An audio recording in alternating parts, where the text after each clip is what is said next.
বন্ধুরা দেখো আমি বাইরে এসে দাঁড়িয়ে আছি। বাইরে এত হাওয়া ছিল না, মানে খুব ভালো লাগছিল হাওয়ায় দাঁড়িয়ে থাকতে।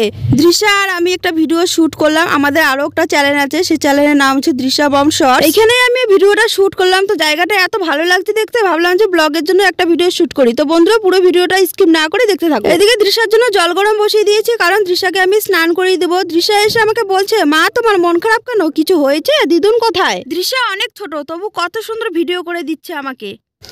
জল গরম বললাম তোমাকে স্নান করিয়ে দিব বলে। দিদুন কোথায়? তোমার দিদুন নাই বাড়িতে। কোথায় আছে? ঘুরতে গেছে। তুমি মিথ্যে কথা বললে।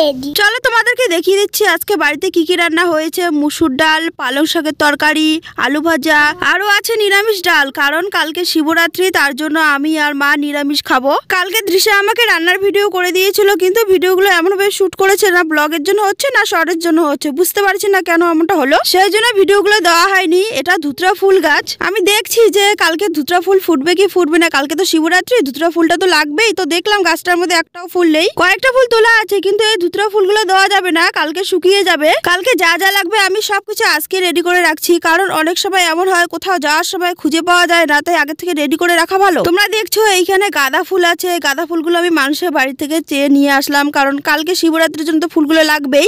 আর এইদিকে না ফুল পাওয়া যায় না। তোমরা হয়তো ভাবছো যে বাসি ফুল ঠাকুরকে দেবে, কিন্তু কি করব বলো, আজকে যদি ফুলগুলো না আনতাম তাহলে কালকে আর পাওয়া যেত না, কারণ সবাই আজকে ফুল নিয়ে যাচ্ছিল। তো ফল নিয়ে এসেছে, আর দেখো বেলপাতা, বেল, যত কিছু লাগবে সব আজকেই নিয়ে এসেছি আমি।